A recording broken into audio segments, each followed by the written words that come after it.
we're bringing you live pictures from Hatay city. This is Antakya in Turkey, and right just a few moments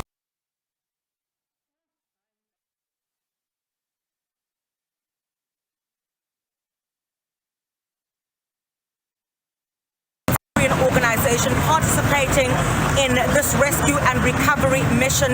A few moments ago, we've been seeing over the past 24 hours as rescuers continue with their mission.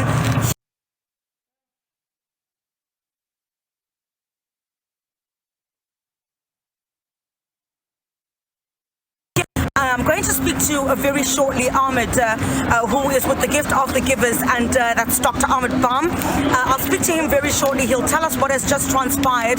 But this is rescue workers continue with their rescue and recovery mission. Just yesterday, we had gone to several buildings that had been collapsed, and also there, together with the Gift of the Givers and other rescue workers as well, more bodies had been recovered. Families distraught, understandably so, waiting for news on their loved ones. They at this particular stage are hoping that their loved ones will come up from this debris.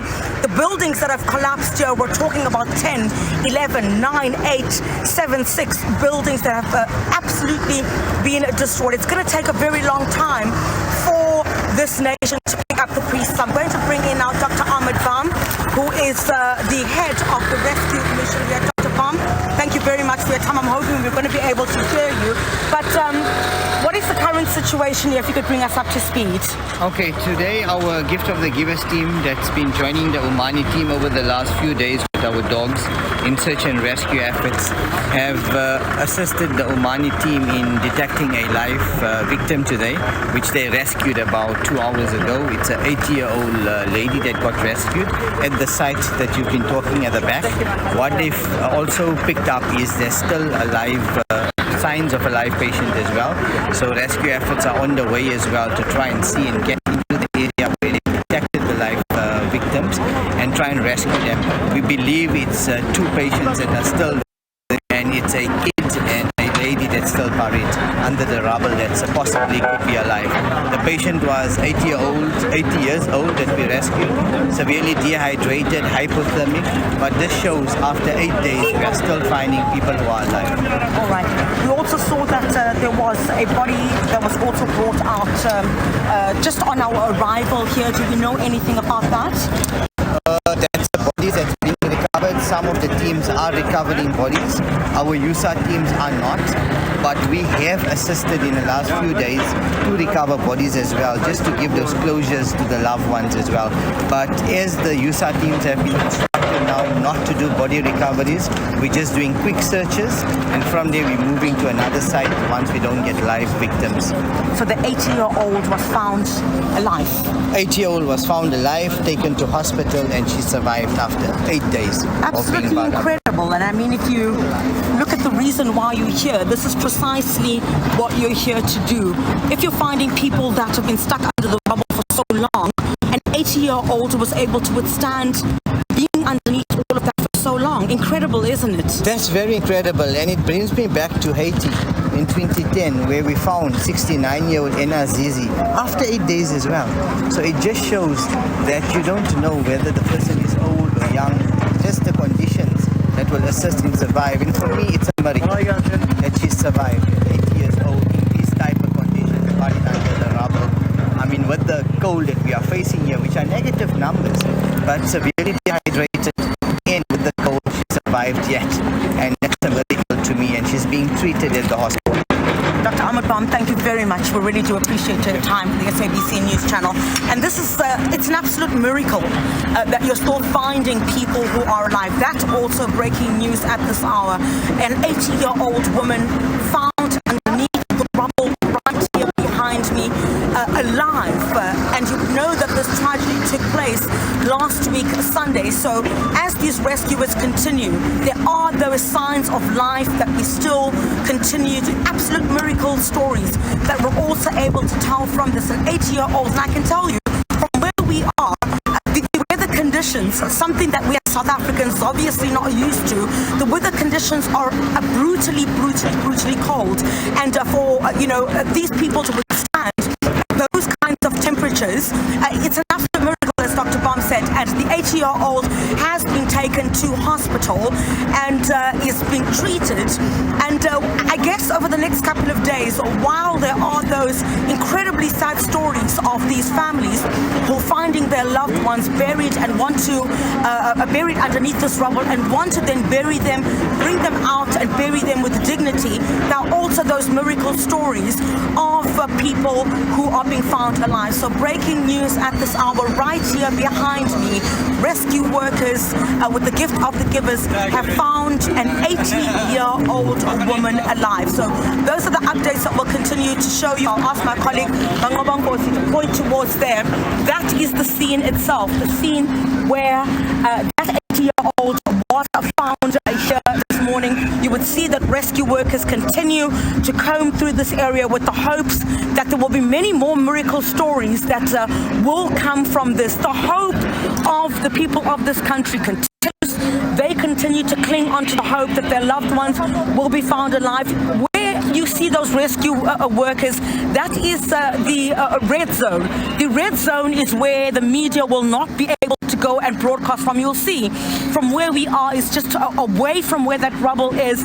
We're also trying to remain safe here because most of the buildings in and around this area, have completely been razed to the ground. They have collapsed. So as the rescuers continue with their operations, they're also trying to remain incredibly safe at this time. So the rescue missions basically continue, and while many say that as the hours go, as the clock ticks, it will then become a recovery mission, there are still those signs of life at most of these devastated sites that we have been visiting or have been reporting from. So many of what we see here is,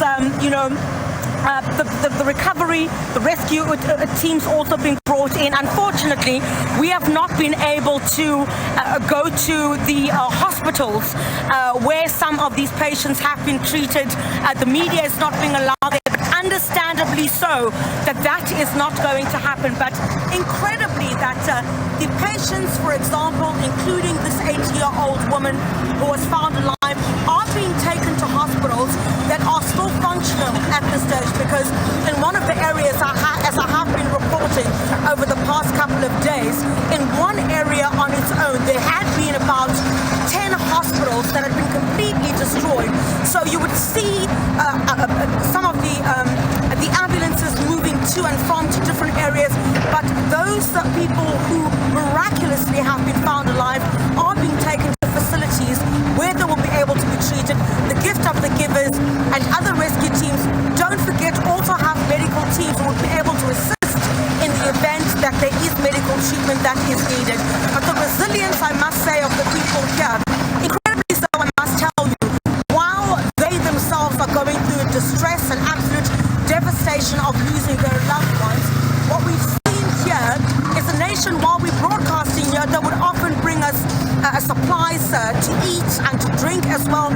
And I've really been left dumbfounded in that these are people who have lost everything, but they are the ones who are offering us as the media and the teams that are going with the supplies. So it's really been incredible what has happened over the past few days.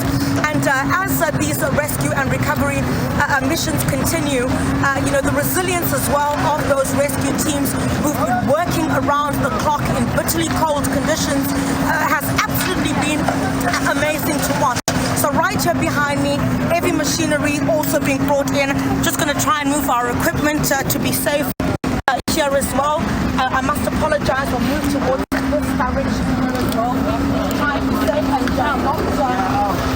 and also ensure that the work of the rescue teams continues. We're not standing in their way.